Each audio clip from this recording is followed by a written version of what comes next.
Bismillahirrahmanirrahim. Assalamualaikum warahmatullahi wabarakatuh.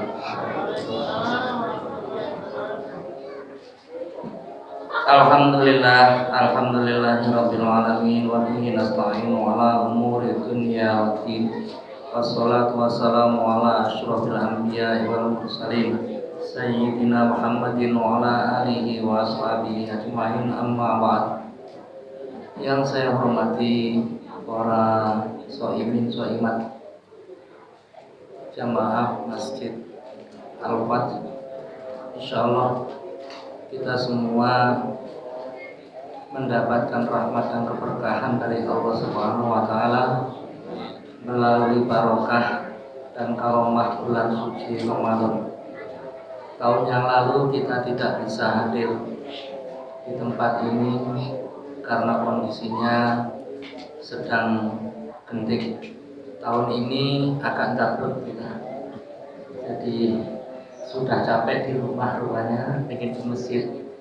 Alhamdulillah Allah mudahkan langkah kita untuk bisa hadir di tempat ini. Semoga menjadi wasilah Allah mengantarkan kita menjadi hamba-hamba yang terpilih, hamba-hamba yang bermanfaat di dunia wa dunia ila akhirat. Salawat serta salam senantiasa kita sanjungkan kepada junjungan kita Nabi besar Muhammad sallallahu alaihi wasallam. Kita malam hari ini memasuki malam yang ke-5. Jadwal saya kalau tidak salah dikasih judul Masuk Surga bersama dengan bulan Ramadan. Kalau tidak salah, saya tidak pernah ngecek lagi. Tadi diingatkan sama Pak Bahtiar. Bapak Ibu sekalian yang dimuliakan Allah, ayat tentang puasa sudah kita dengar semuanya di dalam Al-Quran yang jumlahnya kurang lebih 6.600 lebih, 30 juz itu.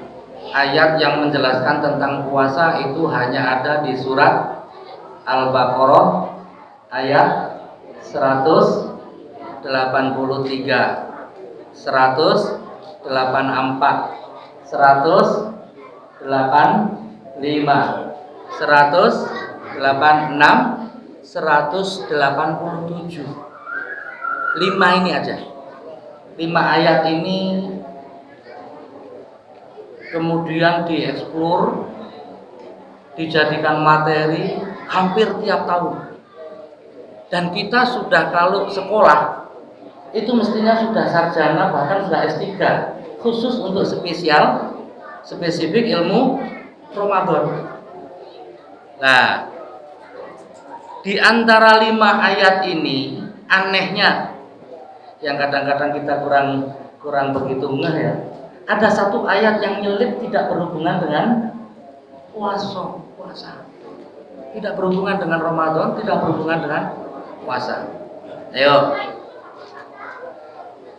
Ini aja deh. Yang anak-anak aja deh.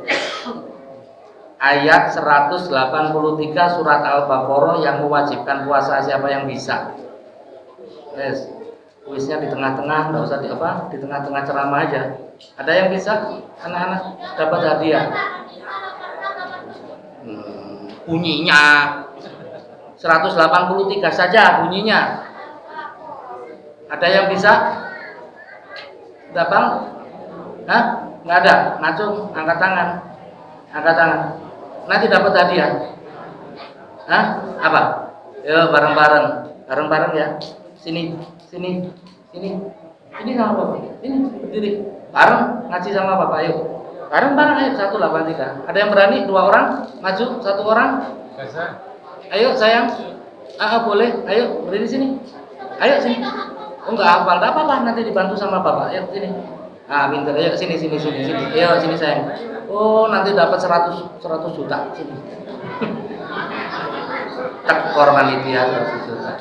Ya, bismillahirrahmanirrahim. Bismillahirrahmanirrahim. Ya ayyuhallazina amanu. Ya ayyuhallazina amanu. Kutiba alaikumusiyam. Kutiba alaikumusiyam. Lanjutannya bisa. Kama kutiba alal ladzina min qablikum la'allakum la'allakum tattaqun. tattaqun. Shadaqallahul azim. Cek, ada di sini udah hafalannya. Nah, nanti sampai di rumah hafal ya. Masuk di tidak. Nanti hadiahnya minta sama Pak Halim ya. Enak yang ngasih hadiah bukan saya kok. Satu itu. Yang kedua, syahrul Ramadan. Ayyamam ma'dudat, kemudian syahrul Ramadan. Kemudian wa idza sa'alaka ibadi anni wa inni qarib. Ini tidak ada hubungan sama sekali dengan puasa. Ayat yang terakhir itu 187, uhilla lakum lailatas siyam rafasu ila nisaikum hunna libasul lakum, terus agak panjang itu ya. Oke. Malam ini kita judulnya masuk surga bersama dengan Ramadan. Kita sudah berada di bulan Ramadan. Bapak, Ibu, kalau Allah katakan Ramadan itu adalah bulan dari hamba-hamba Allah, ya, banyak cerita, banyak hadis disampaikan oleh para asatidz. Surga dibuka pintunya, neraka ditutup. Berarti sebenarnya masuk surga itu gampang apa? Susah? Gampang. Yang merasa susah siapa? Tidak ada. Masuk surga gampang, masuk neraka juga lebih gampang. Nah, gitu. Jadi masuk surga itu gampang, masuk neraka lebih mudah lagi. Kita tidak mengerti. Seluruh amal ibadah kita mulai dari saat kita akil balik sampai saat ini, yang diterima Allah itu yang mana? Nggak tahu sama sekali ya. Kalau masuk surga itu syaratnya gampang, nggak susah. Allah bilang innalladzina amanu wa amilus sholihat. Hanya dua ini, iman, amal soleh. Hanya dua ini. Nah, yang jadi persoalan, manusia itu kalau diajak amal soleh, diajak berbuat yang baik, agak susah. Tapi kalau diajak maksiat, nggak perlu diajak, gampang sekali, paham. Ya, lahir procot, pegang HP, ada. Tapi ada juga yang lahir dari kandungan berdoa, itu juga ada. Ini ibroh semuanya. Jadi maksiat itu nggak perlu belajar, nggak perlu diajak, nggak perlu disuruh. Tapi amal soleh perlu diingatkan terus menerus dan diajak. Itulah mengapa sampai yaumul akhir nanti dakwah akan terus tetap ada. Walaupun Rasulullah sudah tidak bersama dengan kita, kewajiban kita terus nguri-uri, terus menyuburkan dakwah ini. Bapak Ibu sekalian yang dimuliakan Allah, pada ayat yang nyeleneh itu saya ingin sampaikan, wa idza sa'alaka ibadi anni fa inni qarib ujibu da'watad da'i idza da'an falyastajibu li wal yu'minu bi la'allahum yarsudun. Hanya kalimat ini, hanya kalimat doa ini yang ujungnya sama Allah diganti dengan yarsudun. Tidak takun, tidak takilun, tapi yarsudun. Ada apa di balik ini? Mari kita coba kupas ya. Apabila kalian ditanya, ya, apabila Muhammad engkau ditanya, wa idza sa'alaka, apabila engkau ditanya Muhammad, ibadi hamba-hambaku, gitu, wa idza sa'alaka ibadi anni, tentang aku, fa inni qarib, kamu jawab aku dekat. Ini di dalam asbabun nuzul tidak ada hubungannya dengan puasa. Di asbabun nuzulnya ada seorang badui datang kepada Nabi, sudah beriman, sudah menyatakan syahadat, tapi masih ragu-ragu. Apakah Tuhan itu dekat atau Tuhan itu jauh? Ini orang Badui itu, mohon maaf yang mungkin pada masa Rasulullah Badui itu dianggap suku yang agak rendah cara berpikirnya. Jadi lebih baik yang kelihatan saja, simple. Lah itu ada pertanyaan, kalau Tuhan itu dekat, wahai Nabi, kenapa kita harus capek-capek? Kenapa? Nah, itu pertanyaannya muncul lagi. Tapi kalau jauh, kenapa kita sholatnya juga tidak usah menghadap Tuhan? Pertanyaan aneh-aneh. Nah, Nabi juga nggak bisa jawab saat itu. Nah, nggak bisa jawab. Akhirnya turun ayat ini. Wa idza sa'alaka ibadi anni fa inni qarib. Aku dekat. Ujibu da'watad da'i idza da'an. Aku akan mengabulkan permintaan hambaku kalau dia mau meminta. Jadi kalau nggak meminta bagaimana? Menurut ayat ini kurang afdol. Jadi ibadah itu intinya adalah doa. Maka doa itu adalah bagian daripada sempurnanya ibadah. Ibadah apa saja itu pasti diiringi dengan doa. Sedekah, doa. Berzakat diiringi dengan doa. Pergi haji, doa. Puasa, doa. Semuanya doa. Sholat. Oleh karena itu, ma'asyiral muslimin wal muslimat, kita jangan jenuh dengan doa. Lah manusia kadang-kadang sudah berdoa siang malam, ibadah juga sudah dikerjakan, tetapi apa yang menjadi harapan, apa yang menjadi cita-cita belum terkabul. Ma'asyiral muslimin wal muslimat, ketahuilah doa ini tidak harus dikabulkan semua oleh Allah. Karena ada doa yang bernilai ibadah. Doa itu tidak harus dikabulkan. Tapi doa permintaan itu adalah ibadah. Maka jangan jenuh minta. Ya Allah, pakai bahasa kita sendiri enggak apa-apa. Ya Allah, berikan anak istriku sehat. Itu juga ibadah. Ya Allah, jaga orang tuaku yang ada di kampung. Itu juga ibadah.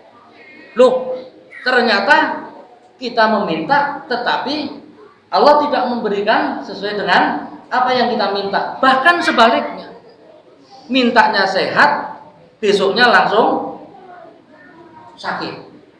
Gak tanggung-tanggung, ya Allah, istriku si A mudah-mudahan Engkau sehatkan, anakku si A, si B, si C, semuanya disebutkan sehat. Besok pagi doanya dibalik sama Allah, istri sama 3 anaknya sakit. Kira-kira bagaimana kalau begitu ibu? Tadi malam saya berdoa minta sehat, tapi pagi ini dikasihnya. Nah, inilah ujian bagi orang-orang yang beriman. Ujiannya di situ. Wah, nanti datang kepada Pak Ustadz. Kalau gitu Pak Ustadz, doanya dibalik saja. Ya Allah, istriku kasihlah sakit, anakku si A bengek, si C mencret, doanya. Karena kemarin mintanya sehat dikasih. Ini cara kesimpulan yang emosional, bukan salah Pak, emosional. Gregetan sama Gusti Allah. Gregetan sama Gusti Allah. Wah, kalau begitu saya mintanya kebalikannya saja. Nyetir mobil, bismillahirrahmanirrahim, mudah-mudahan ya Allah saya nubruk. Lah, bahaya. Ingat, Bapak Ibu sekalian, semua ucapan doa harus yang terbaik, tidak boleh yang tidak baik. Apa saja? Loh, kok dikasih yang sebaliknya? Berarti Allah memberikan itu tidak sesuai dengan apa yang kita minta.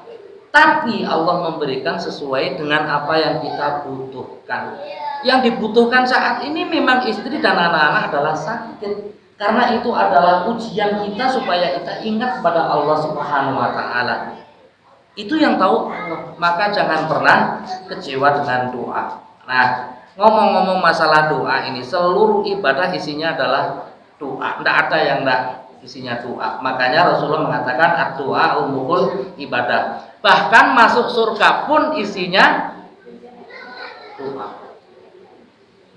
Nggak ada. Emang pernah dengar Pak di surga ada orang main gaple di surga? Salamun qaulan mir rabbir rahim. Perkataannya itu hanya sejahtera, salam, doa. Lu terus nggak makan, saya sendiri juga belum pernah masuk surga kok, makanannya kayak apa? Yang digambarkan Allah di dalam Al-Quran itu adalah yang bisa kita cerna. Nikmatnya lebih dari itu. Nikmatnya lebih dari itu. Nah, kalau kita ngejar itu malah nggak dapat Pak biasanya Pak. Ya. Oleh karena itu kunci yang utama adalah kita masuk surga itu nyari ridhonya Allah. Orang masuk surga itu bukan karena ibadah. Orang masuk surga itu bukan karena sedekah, bukan. Tapi karena Allah ngasih rahmat. Kemudian dia diangkat menuju surga. Jadi orang yang masuk surga itu adalah pilihan. Makanya kita memohon kepada Allah menjadi hamba-hamba yang terpilih. Berkaitan dengan ini Rasulullah menyampaikan satu hadis Pak, hampir mirip hadisnya. Aksiru bidzikri, perbanyaklah oleh kalian zikir. Wa inna, sesungguhnya zikrotan, satu zikir, yurfa'u darajat, menaikkan derajatmu satu tingkat. Jadi sekali zikir itu Allah angkat derajatnya satu, wa yukaffiru sayyi'atan, dosanya dihilangkan satu, derajatnya dinaikkan satu, kesalahannya diampuni satu. Itu satu kali zikir. Lah zikir yang paling baik, zikir yang paling baik itu adalah Al-Qur'anul Karim. Oleh karena itu perbanyaklah baca Al-Quran. Perbanyak Al-Quran dibaca di mana saja. Nggak perlu nenteng-nenteng Al-Quran kemana-mana. Yang bisa dihafal ya dihafal, itu aja dibaca. Karena itu adalah zikir. Oh terlalu berat Pak Ustadz. Ya yang dihafalkan. Zikir yang dihafalkan apa? Subhanallah, walhamdulillah, wala ilaha illallah, Allahu akbar. Perbanyak terus. Perbanyak terus. Ada kisah Pak. Ada kisah Pangeran Sambernyawa. Pangeran Sambernyawa mungkin Bapak masih ingat Pangeran Sambernyawa itu yang bisa nangkap petir itu. Itu enggak pernah kelihatan ibadahnya. Enggak pernah kelihatan, tapi setiap kali ketemu siapapun bibirnya itu selalu bergerak. Katanya begitu kisahnya. Nah, Alkisah ditanyakan, sebenarnya ngomong apa sih Pangeran Sambernyawa itu? Ternyata seumur hidupnya kalimat yang ada diucapkan umah umi itu hanya alhamdulillah, alhamdulillah, alhamdulillah. Itu bisa menaklukkan petir. Kalimat alhamdulillah bisa menaklukkan petir. Itu zaman orang dulu karena kuatnya kepada Allah Subhanahu wa taala. Lah sekarang doanya panjang tapi tidak mujarab. Karena kebanyakan kontaminasi. Kalau dulu enggak, kalau ke masjid ya fokus ke masjid. Kalau sekarang enggak, niatnya macam-macam. Ke masjid itu niatnya macam-macam. Ya masih dalam koridor yang baik, bagus. Kalau lagi puasa ya niatnya nyari buka. Ya alhamdulillah ada yang nyediain buka. Kalau nggak ada yang nyediain buka, ngomel-ngomel masjid nggak ngasih buka. Ada lagi yang ke masjid mau nyari sendal juga ada. Itu tergantung semuanya niatnya. Ya, berangkat bawa sendal jepit yang jelek, ya pulang bawa yang bagus. Ya tidak apa-apa, tempatnya sodako itu di masjid kok. Gitu. Tidak perlu pakai marah-marah. Memang tugasnya pengurus masjid ngasih sendal kok. Jadi tidak perlu diomelin ya. Daripada nanti kalau diomelin atau digerenengin malah nanti jadi kita tidak ibadahnya jadi tidak sempurna. Ini begitu. Saya kan tertegun Pak. Itu saya membuktikan betul itu Masjid Jogokaryan itu. Motor hilang itu benar-benar diganti. Itu benar-benar diganti. Nah, kalau lain duitnya dari mana? Ya dari Allah. Ternyata Allah itu tiap malam nyetak duit. Baru tahu. Oh iya toh nyetak duit. Tiap malam Pak katanya nyetak duit. Itu ternyata Jogokaryan itu sudah luar biasa. Ada lagi yang di Lamongan itu namanya Masjid Namira. Namira itu juga sama seperti itu. Ya, Namira itu di pinggir jalan daerah Paciran itu. Itu juga sama seperti itu. Jadi kalau mau sandal baru datang ke sana. Disiapkan sandal baru bagus. Jadi bapak-bapak yang lebaran nggak punya baju koko, sarung, sendal, atau sepatu itu sama masjid begitu. Insya Allah nanti Alphard juga begitu. Insya Allah. Jadi jamaah masjid tidak perlu ke TikTok, ya tidak perlu. Jadi gratis nanti, ya ngambil baju koko sesuai dengan ukuran sendal ya. Insya Allah. Udah siapa ini kan ucapan itu doa ya, ucapan doa.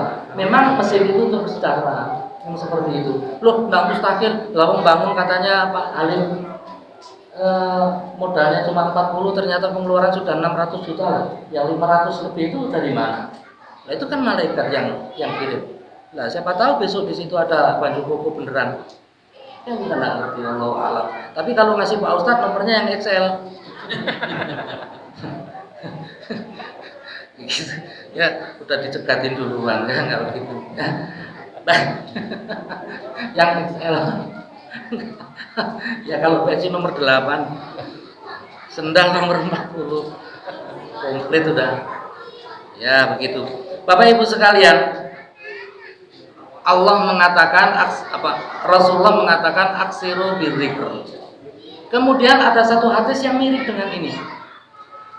Aksiru bis sajdah. Ini. Perbanyaklah oleh kalian dengan sujud. Fa inna sajadatan, sesungguhnya satu kali sujud, kalimatnya redaksi sama persis. Yurfa'u darajah. Allah naikkan satu derajat dan yukaffiru sayyi'atan, menutup satu keburukan, mengampuni seluruh satu keburukan. Satu kali sujud. Ini di luar sujud yang dilakukan sholat. Jadi Bapak perbanyak sujud tidak apa-apa. Ya, di samping sholat itu kan pasti ada sujudnya. Sholat wajib, sholat yang sunnah. Nah ini Bapak perbanyak sujud. Jadi langsung lari dari sana siang-siang jam 10 ya, lari ke masjid, langsung ambil wudhu, sujud. Tidak usah pakai takbir, tidak usah pakai rukuk, langsung sujud. Itu hadisnya sahih. Lah terus apa yang dibaca? Bapak minta apa saja saat sujud. Nah kalau ada hadis yang mengatakan sholat yang terakhir, sujud yang terakhir itu diperbanyak doa, kemudian agak lama, itu memang di dalam sholat. Tapi ini di luar sholat, anytime, kapan saja Bapak. Jadi Bapak bisa zikir, Ibu bisa zikir, ya sebanyak-banyaknya, atau bisa sujud. Ke dapur sebelum masak, sujud dulu. Duduk di kursi sebelum duduk, sujud dulu. Nanti bapaknya nanya, sejak kapan kesambit ini? Ya, mau nyiramin kebun, sujud dulu di kebun. Perbanyak. Oh ternyata ada hadis. Ada hadisnya. Bapak Ibu sekalian, mohon maaf, saya termasuk orang yang iri. Saya termasuk orang yang iri ketika melihat Paus Yohanes Paulus kedua dulu, yang almarhum yang dulu. Ketika beliau turun dari pesawat kunjungan kalau tidak salah ke Indonesia waktu itu, turun di Cengkareng sujud. Turun di landasan itu, turun belum apa-apa itu sujud. Itu yang non muslim. Lah kita tidak perlu pakai apa-apa itu. Itu Sri Paus itu. Ingat saya tahun 83. Itu sujud. Lah kok yang ketemu hadisnya itu begitu. Jadi memperbanyak sujud itu termasuk salah satu ibadah. Ya, kecuali kalau waktunya sholat, biasalah sholat fardu, tarawih, sunnah ini sudah biasa ada sujudnya. Ini di luar itu, perbanyak sujud boleh. Nah, ini. Jadi yang pertama zikir sebanyak-banyaknya, yang kedua diperbanyak sujudnya. Mudah-mudahan dengan dua oleh-oleh ini kita bisa praktekkan dimanapun juga. Dimanapun juga, ini nggak berat ini. Ya, tidak berat, bisa dilaksanakan. Apa saja yang kita zikirkan, yang baik-baik, atau sujud kita minta apa saja dengan bahasa kita sendiri, insya Allah itu menjadi ladang ibadah. Ya, kita tidak ngerti, jangan-jangan sholat kita nggak sempurna, jangan-jangan zikir kita saat sholat nggak sempurna. Ini yang menjadi penutupnya. Jadi zikir di luar sholat ini atau sujud di luar sholat. Di samping itu yang Bapak kenal kan ada sujud tilawah ya. Sujud tilawah, ada sujud syukur. Ini bukan sujud tilawah, bukan sujud syukur, ya hanya sujud saja. Ini hadisnya sahih banget. Jadi Bapak Ibu boleh laksanakan di mana-mana. Tentu kalau bisa kondisi kita sedang dalam keadaan bersih, kemudian tempatnya juga tidak jorok ya. Itu aja. Jadi di mana saja, di rumah, di kantor, di sekolah, di masjid, apalagi itu boleh dilaksanakan.